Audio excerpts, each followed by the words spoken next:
The Monte and the Pharaoh Show is brought to you by... Because wine is your second favorite four-letter word. California wine, New York attitude. Good fucking wine. Yeah.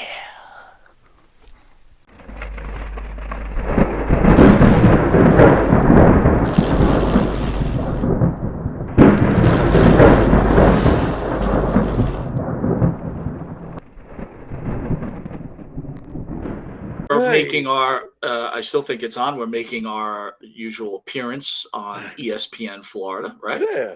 Always excited for that with the great coach. Yeah. So The Afternoon we'll be on Underdogs. ESPN, the Afternoon Underdogs. There we go. So we'll be on there. But on tonight's show, I'm jacked for WrestleMania this year. I hope you're jacked for us. I know you're going to be working. I know that's going to piss you by off. the way, bro. can I get this out of the way? Good. I'm getting so tired of this too. I work through everything. I know, dude.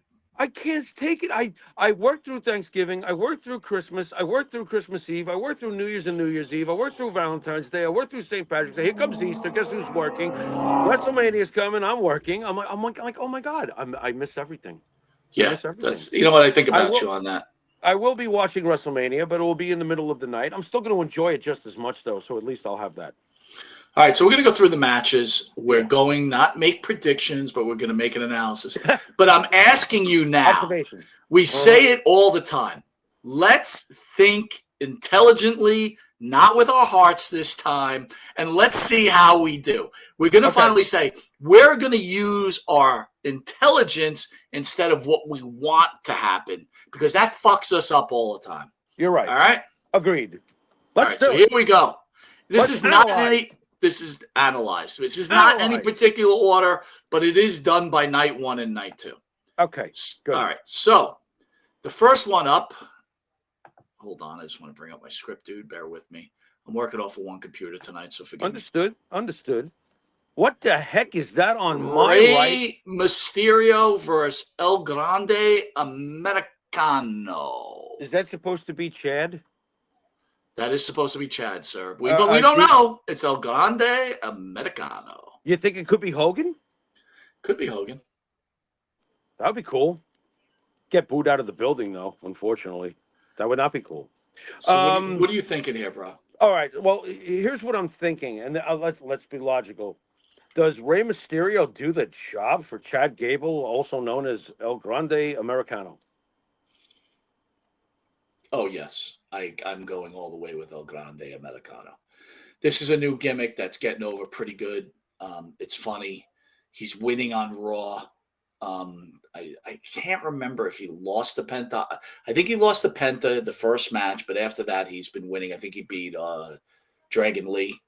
Big deal. Which is no big thing, right? But big deal. He lost to the one that counts so far. I think it's Ray's time, right? Ray's time's to do the job and keep pushing, right? What do you think?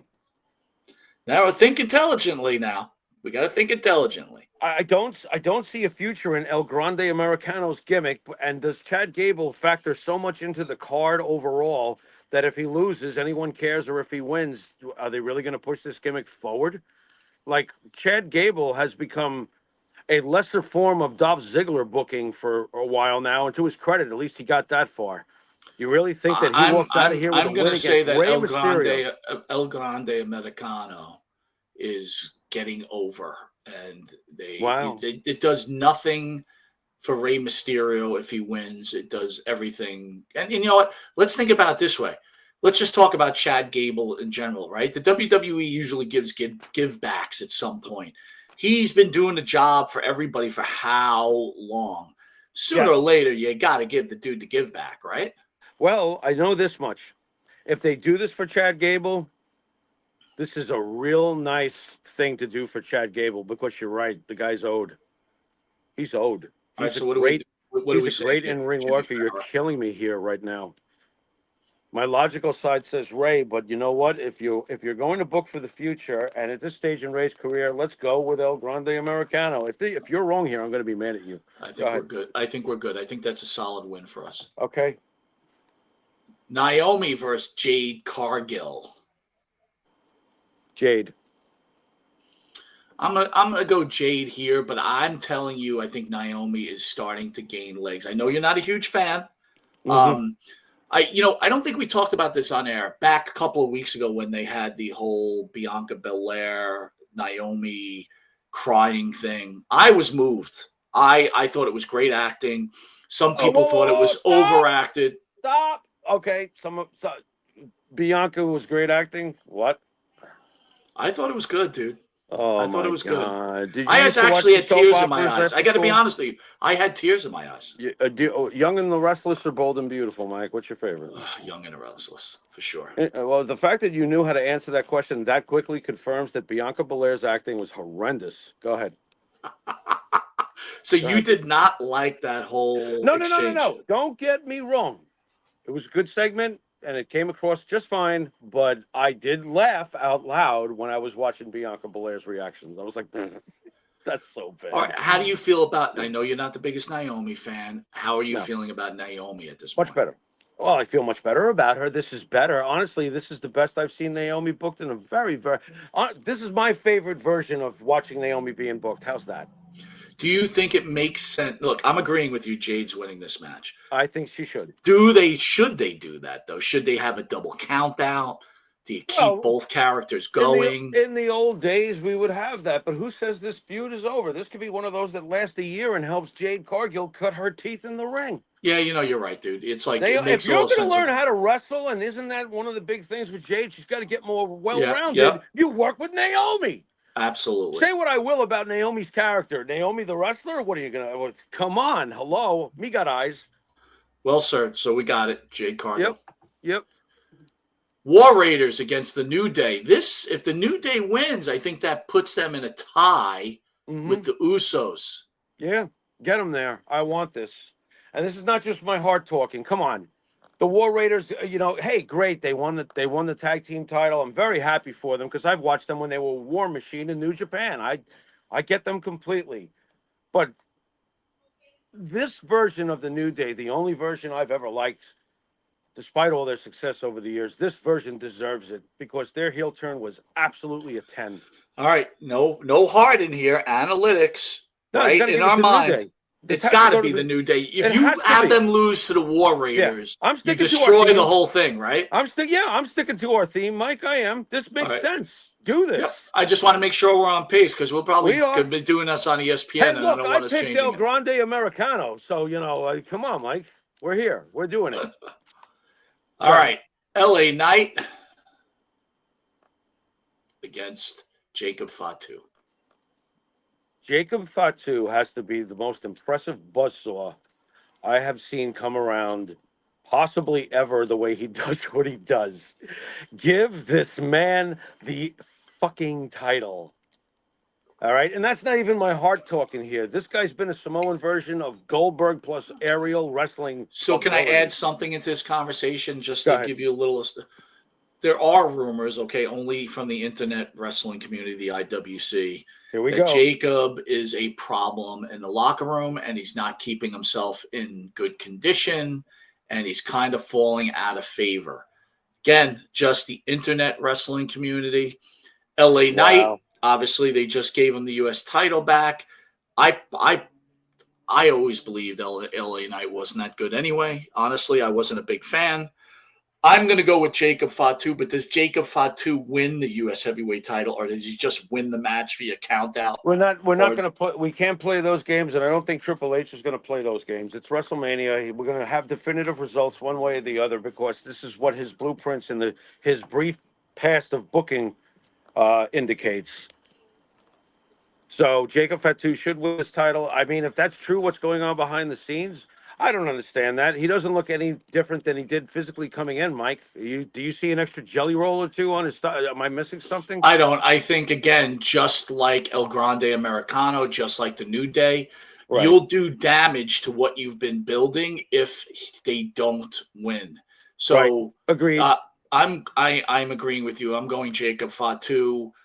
I'm a little concerned it's going to be like a disqualification. No, but I think if we pick the winner, that should be fair. Or do we have to say he's going to win? No. I'm not going to give specific. I don't feel any bogus endings, though, with Triple H's booking. That's fair. I agree with you. I don't think it should. I All right, don't. this is one of the tougher ones, dude, because we really got to think this one out. Jey Uso, Gunther. Gunther just signed a new contract. He has his own locker room now. He's a big time guy.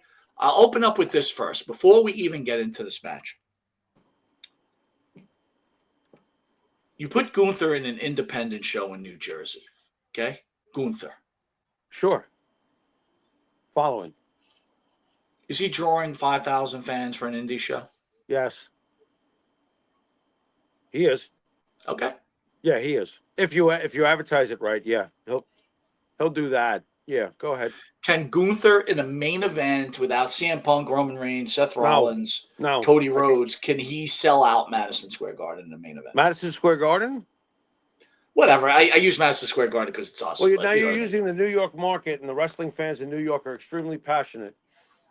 So do I think that if he's the main event, who's the next biggest name on the card, please? You've eliminated all the sexy names. Who's the next biggest name? We'll put Jacob Fatu on there. Is it selling it? No, it won't sell out Madison Square Garden. You'll probably get 15,000 out of the 22 potential. Okay. So Jey Uso. Mm-hmm. Gunther.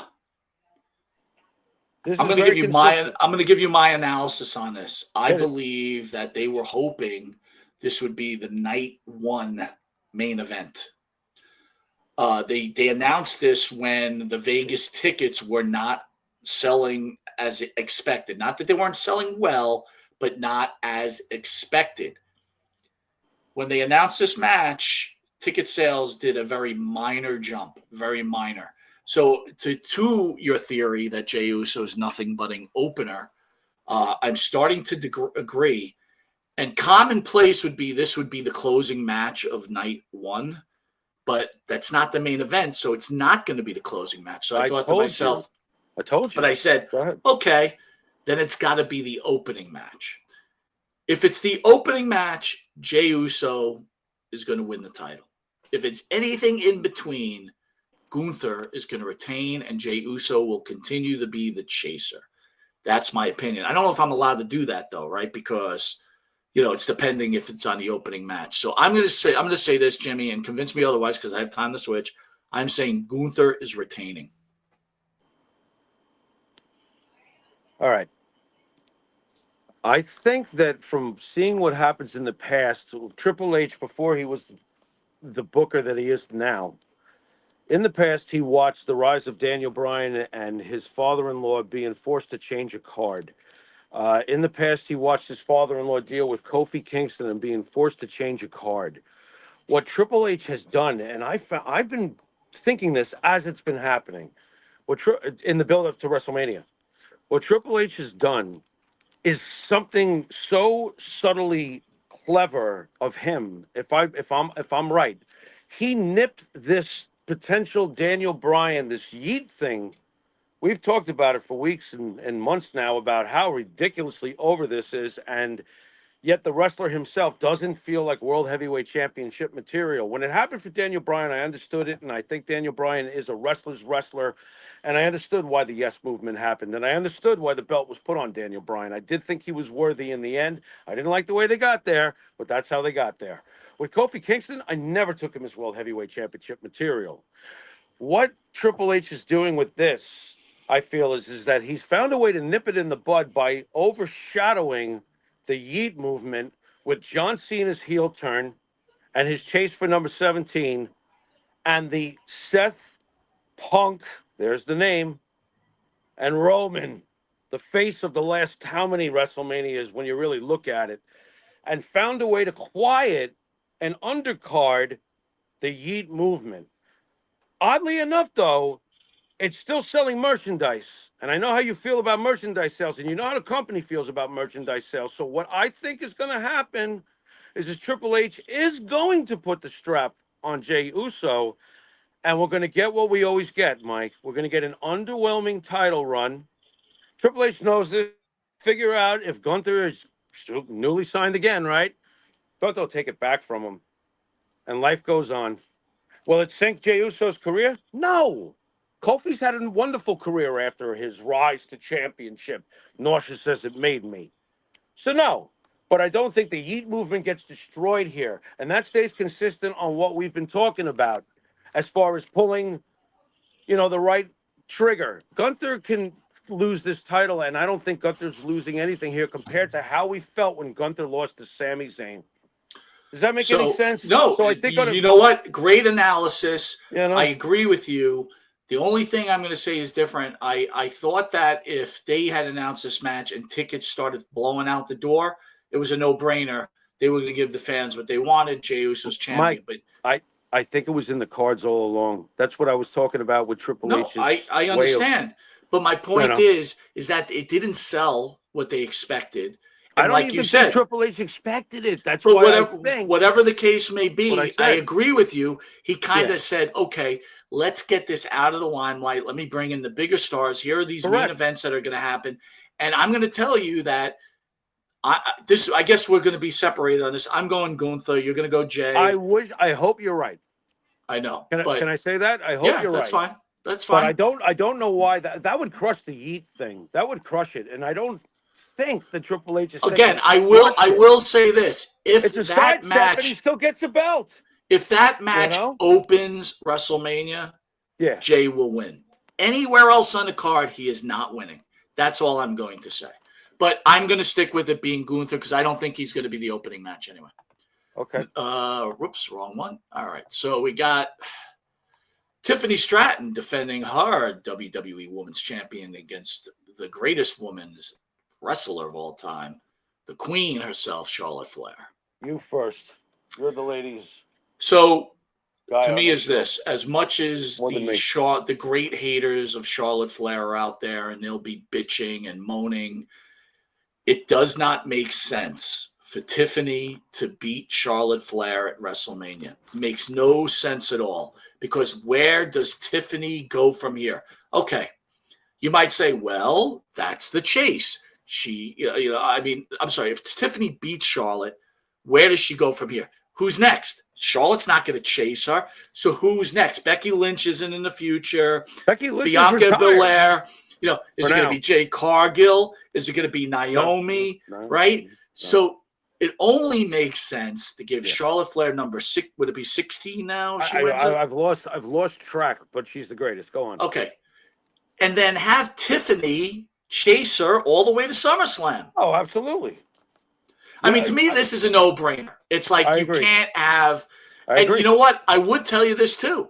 If I was booking this match, I would say, Tiffany, you're going to get the shit kicked out of you from the beginning to the end. Like you were outmatched and you should not even have been in this fucking match. You want to do, and I'm all for what you just said, by the way, but let me hammer it home. You want to do what happened to John Cena when the bell rang against Brock Lesnar that fateful night. That's right. Oh my God! How do you remember how amazing that was? By the way, it was incredible. Brock Lesnar beat him up for how many minutes, Mike? Was it over 20? Yeah. He literally threw him around, and John didn't get a single offensive moment in. But that's Brock Lesnar. Would you buy that if Charlotte does? I would love it. I would buy it with Charlotte. Charlotte is that good, right? Yeah, I can. Or how about a squash where she just outsmarts her, empowers her, and gets her quick. I think it makes the most sense for Charlotte. And I also look at it this way, right? Here's this look back in the day for the older people watching the show. There was Larry Holmes, right? Larry Holmes, this veteran boxer who was just as good as Muhammad Ali in so many ways. And here comes Long Island's own Jerry Cooney. Jerry Cooney comes off knocking out Ken Norton in round one of the most vicious knockouts you could ever see in boxing. And Norton also fought who at Yankee Stadium, Mike? Muhammad Ali. Muhammad Ali, that's right. In his prime. So here's the young Jerry Cooney against this salty veteran Larry Holmes. Right. And Larry Holmes dismantles Jerry Cooney could have knocked him out in round 2, but just toys with him for like 13 rounds, I think it went for, or whatever it was. That Cooney was done. Yeah. I think they should be the young Tiffany Stratton. She's already said, I've only have a year in the business or whatever it is, and I'm already the champion.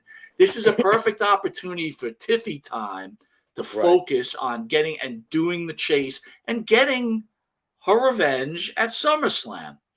Charlotte Flair's an incredible heel, an incredible wrestler, and to me, it should be Tiffany starting over, getting to Raw roots, getting back what she well deserves. That's the way I look at this match. Right. I agree.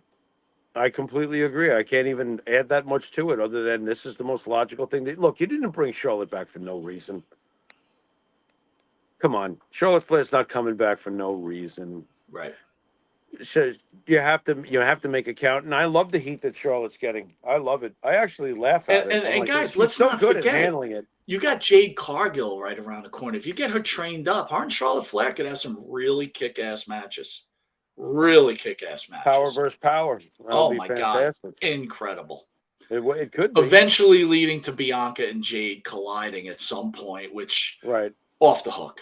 Right. Off the hook. But we'll get to that match. In premise, yes. Your main event. Triple threat. There it is. Seth Rollins, CM Punk, and our man Roman Reigns. You open this one up, buddy. You know how happy I am, right? Can I nerd out for a minute? That when you show me, when you say WrestleMania main event, you put that up and I see CM Punk there, you know how happy I am to see that. You know, what a nerd I am. I've loved him from day one. I couldn't stand when he went to AEW. I'm so happy that they were idiots over there and found a way to fuck with a guy that was actually bringing them eyeballs to their program. And then he got a chance to come back to the Yankees where he belongs. Yeah, we're from New York, but you know what? That's what the WWE is to the professional wrestling world. They're the fucking Yankees, and he came home. And he's been nothing but a great hand this entire time, and here we go. He's there. He's right there. Great go-home show, by the way, involving all of them. What did you think of that? I thought it was incredible.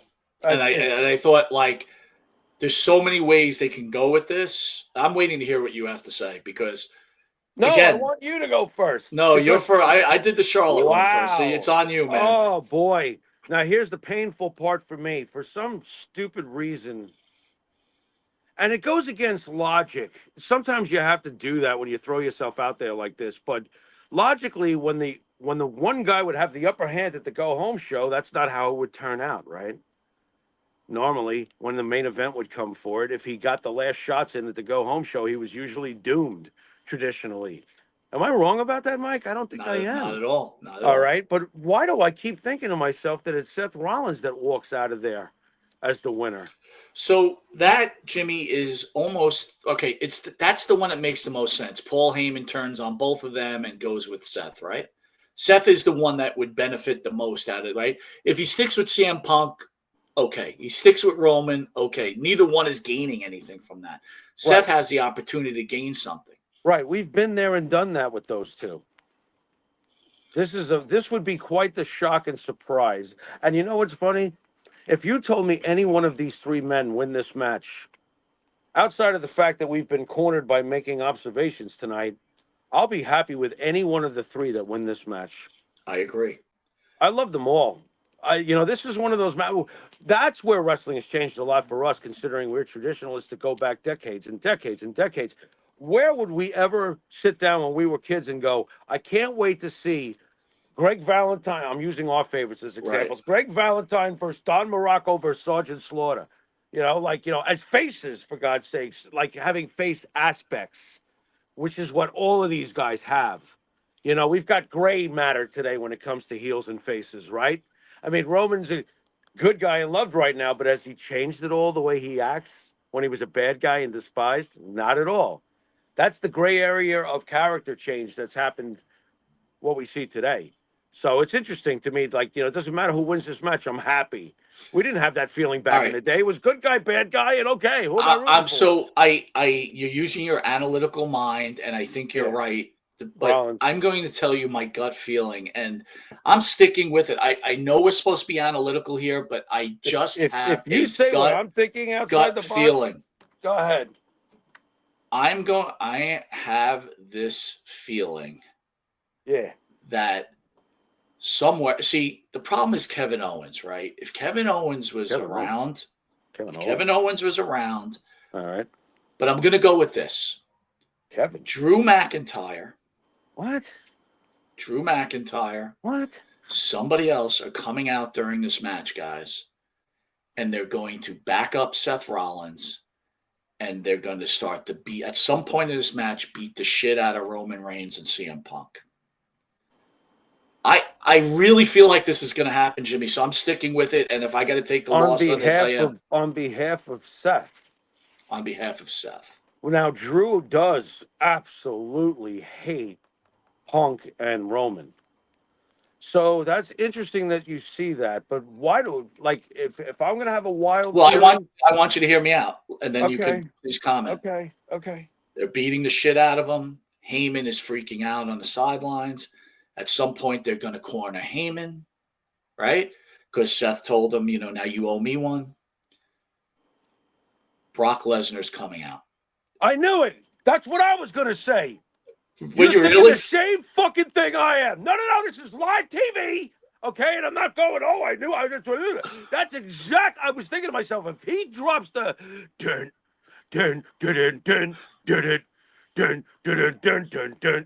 first of all, the fans will have a fucking meltdown. And just think about this. I hate to use this. Has he been canceled though? Punk? No.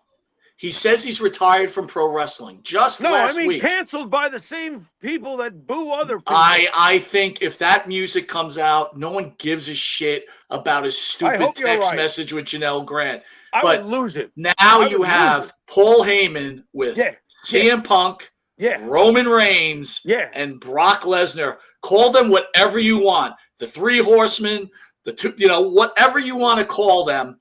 And you're just making the greatest faction of all time. Right, but if you make that faction, though, how do you get there during this match? You don't get there like that during this match where he leaves with Punk and Roman and Brock. You can't get there that way during this match. I kind of feel like that's happening, What I'm thinking is that if we see Brock Lesnar, the only reason we see Brock Lesnar is that Heyman is now, whoever was going to help him is unconscious, and he's about to take a terrible beating, and then Brock comes out of nowhere, and he saves CM Punk, he saves Roman Reigns, and he saves Punk. I don't know if they all hug in the middle of the ring, but you're looking at just been killing each other. All right, I'm gonna even take a chance. Can I just say this? Can I just say this? Go ahead. The Dangerous Alliance, dude. I just thought about it. The Dangerous Alliance. Remember the Dangerous Alliance? You're gonna buy a mullet wig and get a walkie-talkie. All I'm saying is, that's terrible. Call me crazy, but I feel like this is happening. Wow. Now I smell Brock Lesnar. Like when we both go outside, and you and I, like back in the day during winter recess, and we go, I smell snow. One of us thought maybe it's a foot. One of us thought it's maybe 4 inches. So I smell Brock Lesnar just like you do. But I don't think that that's what we're getting at here. If Brock returns, Brock Lesnar's not going to come back and be like, yeah, sure, I'll share you with so-and-so. And if he does, man, the money that they must have thrown at Dude, think about it, though. Think about it. You got Roman Reigns, the face of the company, CM Punk, the most popular wrestler of all time. And now you bring in Brock Lesnar? Right.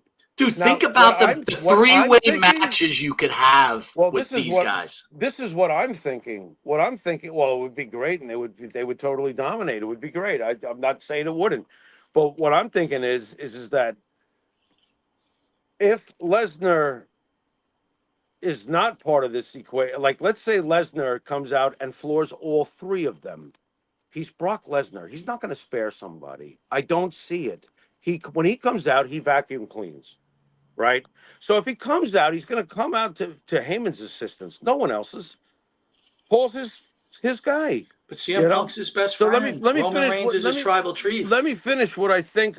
Also, look, you talked about a possible storyline, right?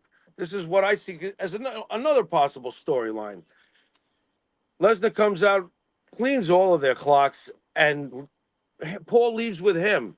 How's Roman going to feel? You fucking betrayed me. How's Punk going to feel? You fucking betrayed me. How's Rollins going to feel? How the hell did I get fucked in all of this? And why are we all lying here unconscious? What the fuck just happened? Paul owed me a favor for not curb stomping him. Okay? This is where you could potentially do something that I know you might go, what the fuck? But at the end of the day, who created the Shield? CM Punk. Who created the Shield? CM Punk. So if Lesnar comes out and floors all of them, and Heyman betrays all three of them, when you really think about it, So you have a CM new Punk becomes the third member of the Shield. You Shield. have a new Shield, and you don't need John Moxley, because if CM Punk's in it, guess what? It's not going to fail. It's one of those things that you can go back to, and if you insert a different member, look, the Four Horsemen weren't always successfully just one Four Horsemen. I get it. I get it. This could work. Like, I can see Reigns and Rollins putting their either fists with in the middle of the either ring scenario, and then I could see stuff either like scenario works for me. But the common sense would be that Seth Rollins, Paul Heyman's going to turn on both Punk. But to me, it doesn't even make sense. Like, how could you tell that story? Like, I just decided to go with Seth. Here's what we're falling short of, and we got to stay consistent with tonight's program flow as far as matches go, right? We're trying to be analytical. Let's not think outside the box. Let's not think about Brock Lesnar. Let's just think what goes on in this match. And logically, to me, if it's just the three of them and a storyline that's going to stick to no outsiders with big names coming in, Heyman should leave with Rollins. He should leave with Rollins. Well, that makes the most sense. So Rollins is the one. Rollins is the one that will benefit by that. And you know something? That script alone doesn't need to be fucked with. So if Triple H turned to you and me and was like, I like your ideas, but I'm not bringing any outsiders in for this thing, and I want to do it this way where Heyman leaves with, Seth. And I would be like, that's fine. That's going to get over. And Seth is hateable too, right? So yeah, I'm not going to disagree with you. I mean, that's the more common thought, but I'm going to stick with Brock Lesnar showing up. All right. Does Rollins win the match though, Mike? I honestly feel like there's going to be an alliance between Rollins, Drew McIntyre, and somebody else. If Kevin Owens is around, and somebody else. Okay. Again, we still got to talk about Randy Orton, but does I don't know. But I still got a strange feeling that Lesnar's coming out to save the day. In some way, those three are going to be a unified group together. But your scenario is fine. My scenario is fine. But you're right. The most common thing that probably will happen is Rollins turns with Rollins. Yeah. All right. He owes him a favor too for not curb stomping him. So there you go. Let's go to night 2. Sure. Yeah. Opening up, AJ Styles, Logan Paul. This will be off the hook match for sure. You want to give me your take first, since we're going back and forth? Logan Paul. I mean, AJ Styles on his way out. This guy, again, at a certain age, it's like you got to pass the torch, right? What good does it do to have AJ Styles beat Logan Paul? No good for Logan Paul, and no good for the future of what they've been doing with Logan Paul for the past couple of years. So exactly. I agree that Logan Paul should win the match, but AJ Styles is still so great. Figured I'd throw that in. Oh, absolutely, man. Absolutely. He is. I mean, look how buff he got too, man. He's built like a brick shithouse. Yep. All right, so we're going with Logan Paul. Yeah. And then we've got Damian Priest against Drew McIntyre. This one's a tough one to call, man. It should be a tough one to call, but I still feel like Drew's got to win this match. I feel that way about Drew. I'm in agreement with you. And I got to tell you, AJ Styles, Logan Paul will be great. I'm really not into the McIntyre Damian Priest match. I just that's the first match that I'm like, about. Everything else I've been jacked for. Even LA Knight, Jacob Fatu, I'm jacked for that match. It's going to be a great match. Right. Well, I do think that they'll be able to give you a very good match, though. I think it'll be a very good match. It should be. Tag team, Liv Morgan, Rodriguez, tag team champions against Bailey and was that Valkyrie, right? Right. Am I saying the name right? I think so. Leah Valkyrie? Yeah. I'm not even understanding why she's in this. It's like we got to put her in WrestleMania. Isn't she the Intercontinental Champion? Yeah, they're just but those belts, how much have they meant since? Dude, can I ask you, what is the WWE's fascination with her? I'm not getting it. I don't know. What's Tyra Valkyrie? Is her name? Tyra Valkyrie or whatever the heck. Something Viking and Norse. That's fine. I don't know what their fascination is with her. It doesn't do anything for me. Bailey's being a good company hand by being involved in this match. Let me ask you this, since you pay much more close attention to the women and their popularity, is Morgan and Rodriguez getting over as champions? Does it even matter? I will say this. I really kind of dig Rodriguez now, but they still need to do a better job. I've said it before of making her Big Mommy Cool, instead of Big Daddy Cool. She's got to be Big Mommy Cool. Like she's got to be tougher than everybody else. Like Right. she's a big lady. It's not like she's a small lady. She's got to put whoopings on it, and she takes like when she wrestles, she takes a beating. Like people beat her up, and it's like I don't agree with that. Like. Right. What happened to the point where someone is like it almost goes back to AEW when they brought in Camille as Mercedes Moné's bodyguard. They made Camille look like garbage, and I'm like, what are you doing? I mean, this is wrestling 101. How could Monte and the Pharaoh know more wrestling than a booker at AEW or even or a writer at the WWE? Right. This is wrestling 101. This is Big Mommy Cool. She's supposed to be Liv Morgan's fucking heater. You know what I mean? Well, traditionally, the only way to get her over is to have her become the sympathetic figure and Liv being a bitch to her. So is this? Well, that's got to be later on, right? That's got to be later on. Well, then that means that they should still hold the belts because if it and leave her in limbo. So if you want to have the improvement in her push. This needs to happen sooner rather than later. Perhaps Raquel gets pinned during this fucking match and Liv is, So let's use analytics here. You're not putting a tag team belt on the Intercontinental Champion. No, why would I do that? So it's got to be Liv and Raquel defending. To me, it should be. I mean, what is the purpose of this match anyway? Can I just good match. This is my bathroom break. Flush. Oh wow, I would think McIntyre Priest would be your. Are you kidding me? Watching two behemoths crash through tables and stuff? No, dude, I'll watch that. Look at fucking Liv Morgan, dude. Oh, Bailey's smoking hot, and Raquel's. Would you stop with Bailey? Hot. She's got like two cushions. Baby got back, baby. Bailey's she's fine. But here's an exciting match, and this one's a tough one. Yeah. 4-way Braun Breaker defending his IC title against Penta, Finn Balor, and Dominic Mysterio, both from the Judgment Day. And Dominic and Finn have been having problems every week. A lot of stuff going on this match. And Penta is over like Rover, so. Wow. Well, you go first. Or you want me to go first? This is rough, you go first. Well, part of me thinks to myself right away, Braun Breaker shouldn't lose the belt. Because I like Braun Breaker a lot, and I like that he's got a belt. Then there's Penta, like basically my favorite masked wrestler ever. I think I've said that before. Really? Yeah. Over Mil Mascaras, huh?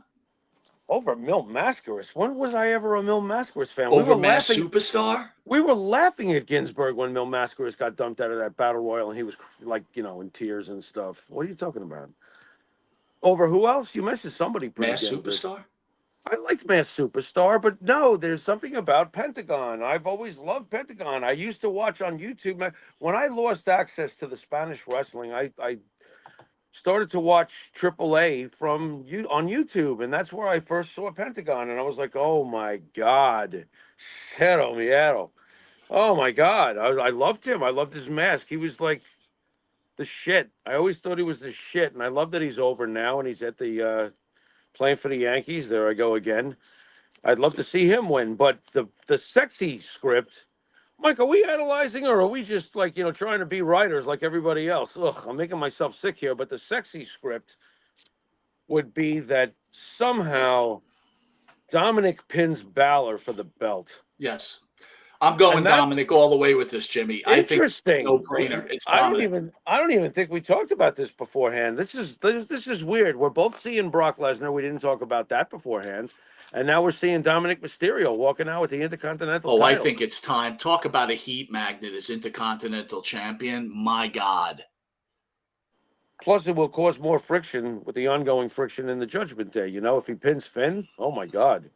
That's what I think it's about too, Jimmy. It's about future matches and what you can get out of it, right? Well, here's what I think, though, then. This is what confuses me. Are we about to see, because you just said he's a heat magnet, which he is. But if during the match, look, you got the two faces, you got Breaker and Penta. They're faces. Agreed? Agreed. Then you got Finn. Fans don't like Finn. He's a total heel. Total heel. So if that moment comes in the match where the faces are...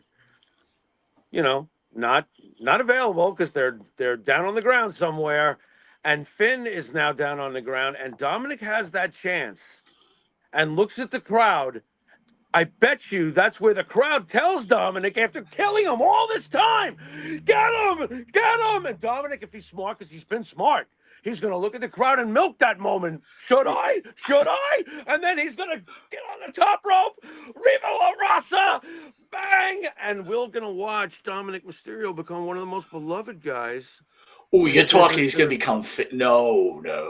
But wait a minute, the fans are just telling him to go do it, and he does it. You don't because it's in that moment for the second, dude. It's for that moment, right? You motherfucker! Are you kidding me? Listen, I totally love that scenario, but I'm thinking about Dominic being this intercontinental champion that can't beat anybody, but he just like gets counted out. All right, he well, gets if you're going to do it that disqualified. way, if you're going to do it that way, then he has to pin Penta or Breaker. And he's really not it can't be Balor. It can't. No, not if he's going to be a face about it. There's no way he. Well, you could. I guess you could. I'm looking for a. Like, I get your point. If you do it like you said, does all of a sudden Dominic become this great good guy? Well, I just think you just all of a sudden lose him as a good guy, right? Listen, long term, and you know how I've talked very glowingly about Dominic's long term, his full career. He's so young right now. Okay, at some point in his career, he has to be the fullness of what Eddie was. And I really think that that's who he's molding his career after. It's not after his dad, for real. You know, he's molding his career after Eddie. And what Eddie was and had to become throughout the course of his career was not just a great heel, because Eddie was a great heel, a great face. And this has to happen for Dominic. So to me, if you want this to start happening for him, you can always get back to heel Dominic. Trust me. A pro knows how. All right, but let me ask you this. Then you got to talk about future state, though, Jimmy. So this happens. It's incredible. Right. How does Dominic defend the belt? He's going to get his ass kicked in every match, right? So it's like, as a good guy, how's he going to defend the belt and come up with a win? Well, you might want to have to take those tag titles that we just talked about off Liv Morgan and let her help him a lot. Either which way, we're saying either which way, good guy, bad guy, we're going Dominic. I feel like that would be the clever thing to do. It's not what I want, though. Before we get to the main event, Randy Orton was supposed to fight Kevin Owens. Kevin Owens hurt his neck. Number one, I don't think it's a work. But if it is, okay. Who's Randy Orton wrestling? Who's coming out to face Randy Orton? I don't see anybody. Do you? Is there any free agent out there that they're waiting on? Why do I keep thinking that Randy Orton, since he doesn't have a match and you want Randy Orton to have an appearance, why do I keep thinking for some oddball reason that Randy Orton RKO's Cody Rhodes and helps John win the 17th title? The Joker helps his Batman. And everybody is confused because at the end of the day, Randy Orton was the Joker to John Cena's Bat, but he helps him. He helps him win that title. One way or the other, I feel that John Cena is walking out of WrestleMania as a 17-time world champion. Then what's the game plan? He says he's going to retire with it. What's the game plan? The game plan is that, and it will get over, is that now we go back to the traditional thrill of the chase for the face, and that's what got Cody here in the first place. But he says he's retiring. He's going home. He's done. That's what he says. Done. Do we say, okay, now you're stripped of the title and we're going to have a tournament? Well, if they do that, okay, fine, whatever. I'd rather not see that. What he says and what's yet to come could very well be two different things. You know, John may want to defend that title for a while, and I think it would make sense if John, he's a bad guy. Bad guys lie, right? So bad guys lie. Full 8 months for the most part left in this calendar year before John retires. There's definitely put the strap on him and let Cody chase him and get it back. So Cody, and it'll be fine. So Randy Orton comes, screws Cody Rhodes. Yeah. Cody then has a feud with Randy Orton. Yeah. And John moves on to feuding with whoever. If he does. What happens is that John's first title defense is not going to be Cody, and that's going to frustrate Cody. It's going to be Randy because Randy wants a match. That's why he did. I helped you, motherfuckers. Randy goes right back to. At some point, Randy and John are going to be in the ring at some point. It could be that John Cena has to go through the Dangerous Alliance. Oh, look at you. Oh, right, it's one by one by wow. one. So what? Lesnar, Reigns, and Rollins are good guys with No, Heyman. CM Punk, Punk is Lesnar, there. and Reigns Where's are. Rollins in all of this? He's part of that bad guy team along with Drew McIntyre and What, who we're I would have breaking thought would be everybody Kevin. into factions? What the hell are you doing? Yeah. What's next? Nation of Domination? What's going Well, on here? I honestly think this is. In my heart, I feel like this is happening. Bloodlines, 3 bloodlines. I feel like this is happening, dude. I feel like this is what's going to go on, but we'll see. I don't know. But we're both saying that John Cena has to come away with the title. Yeah, I believe he does. I believe he does. We got a lot on the line this WrestleMania. I'm jacked for it, bro. Yeah. Did we get both nights? We finished both nights. Wow.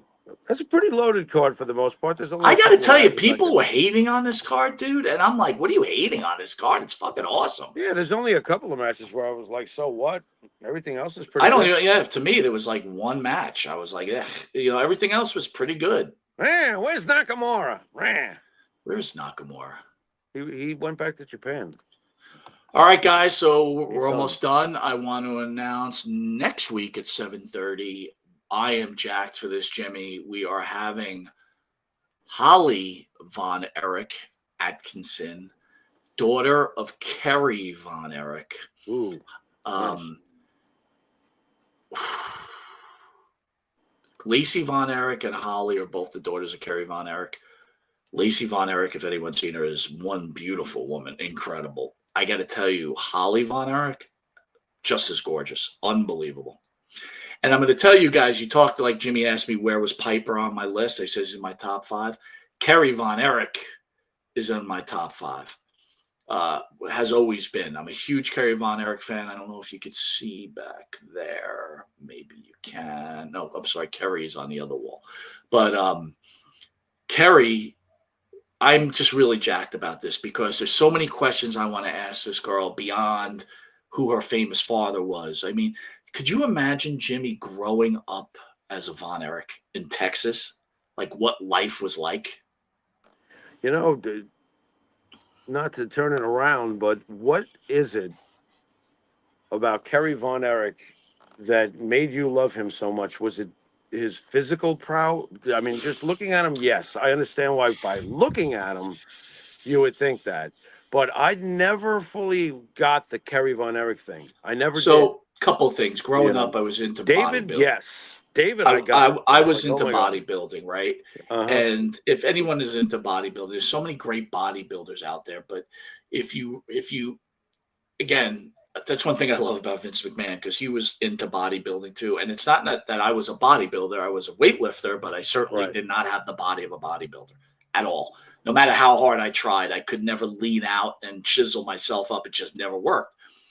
But if anyone's ever seen Pumping Iron, I'm sure everybody did, but Schwarzenegger, when he was in his heyday, was the most symmetrical human being around.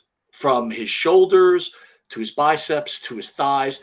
They always said he had some like weak calves, but I never saw it. Symmetrically, Schwarzenegger was the perfect bodybuilder, was chiseled like a god. Even when you see Tony Atlas in the Stark Side, Jimmy, Tony's chiseled great, but he's not in the shape of a Schwarzenegger. Schwarzenegger looks so much better than Atlas. Shocking as I'm saying this, so much better. But Schwarzenegger in 75 was like a perfect specimen. Absolutely. But that being said, if any human being I've ever saw came close to Schwarzenegger's body, it was Kerry Von Erich. Kerry Von Erich, let me tell you something. A lot of people, Ultimate Warrior was a huge guy, right, Jimmy? Yeah.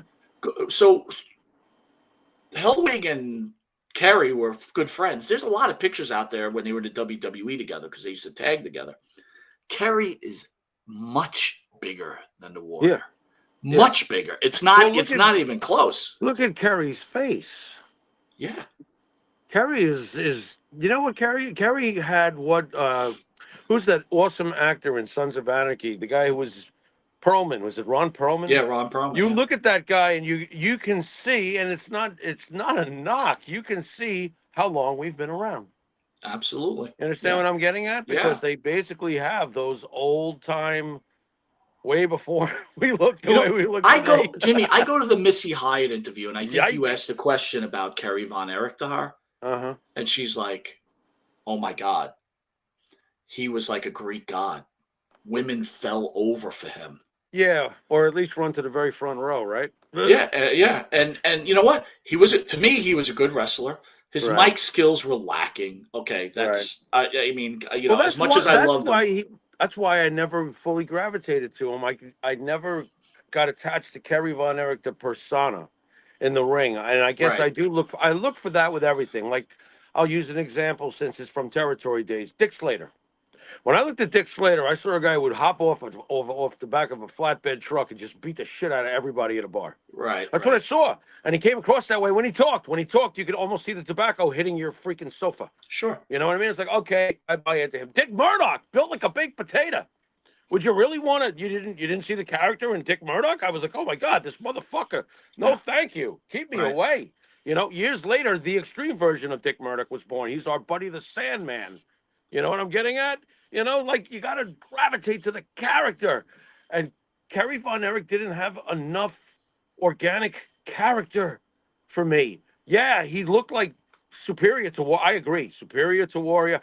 You know what? Kerry Von Erich was the most impressive specimen that's ever walked into a ring. And if anybody's in the conversation, it's Mr. Wonderful. Yeah, that's a great point. That's a great point. Let's just keep it right there, because those are the guys that were the barometer. Is like, you know, if you want to have a body and be able to be a professional wrestler, this is the ultimate example of what it looks like when you really are a natural for this. My God, Kerry Von Erich, physically, oh my God. I'm really interested, in fact, Jimmy, to ask her how she felt growing up as a Von Erich. How about dating? Like, you got to think, if you're this Von Erich. He's a rock star. What do you mean dating? I'm talking about her dating. Oh, her dating. Yeah. Oh, God. It's like, do they just want to date me because, I mean, obviously she's a beautiful woman, but do they just want to date me because I'm a Von Erich? That's only natural, though, that you would think that. But I mean, would only be natural there's so much. Like, she wrote me today. She's like, they're doing a special on A&E about Von Erichs. You know, it'd be great to talk about that. Yeah.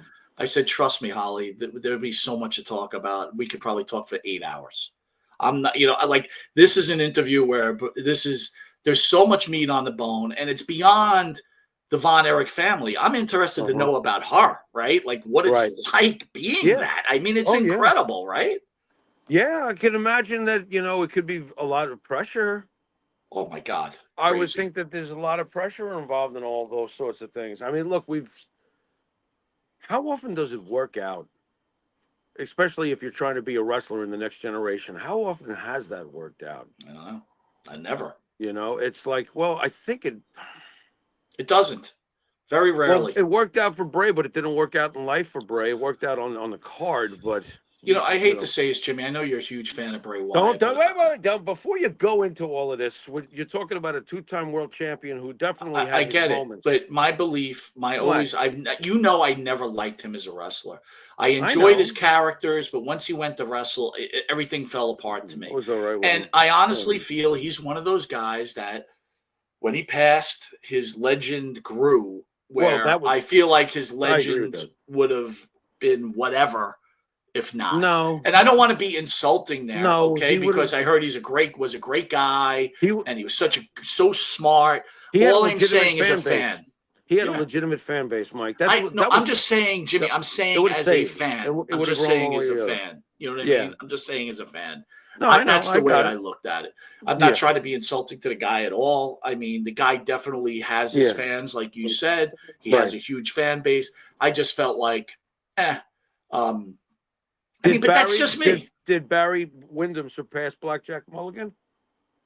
Yeah. Of course he did. Blew him away. Yeah.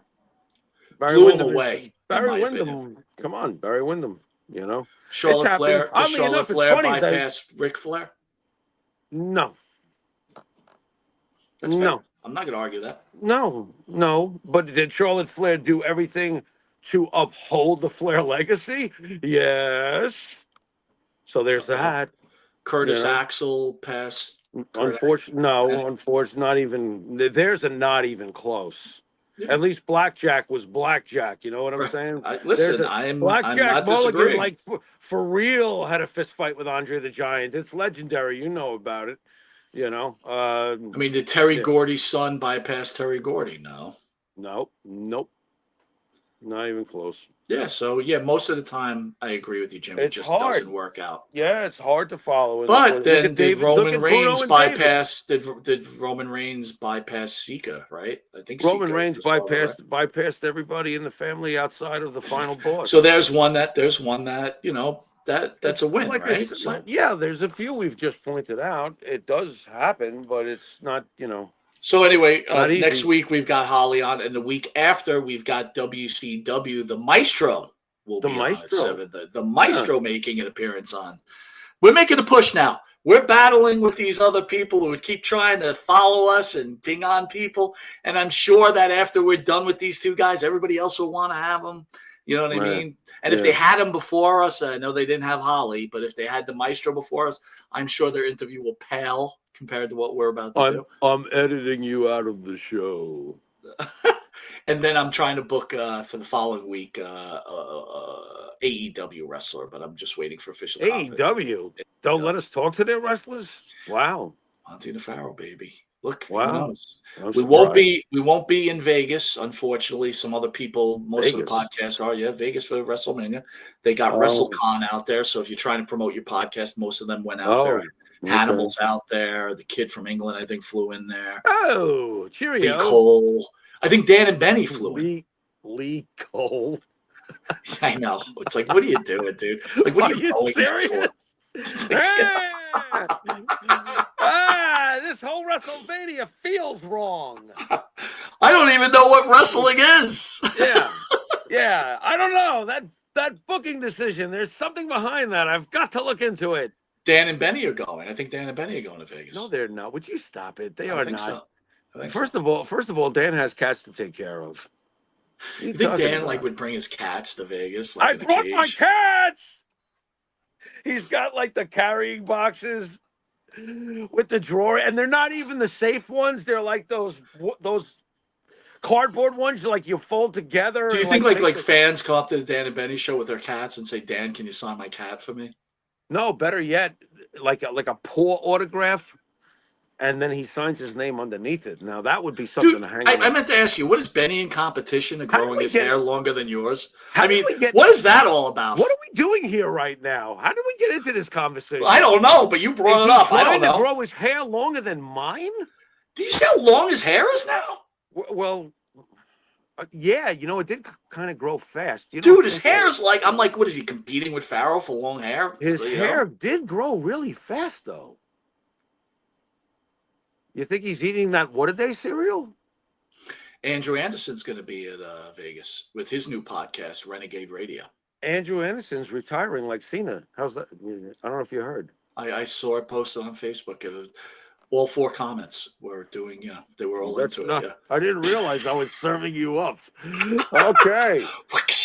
But no, seriously, he's going to be there with his lovely wife or girlfriend, Miss Linda. They'll be promoting Renegade Radio. See, Andrew, I'm giving you a shout out, buddy. Renegade Radio. Miss Linda. His girlfriend. I thought her name's Karen. Did I miss something? Oh, Miss Karen. I'm sorry. Miss Linda?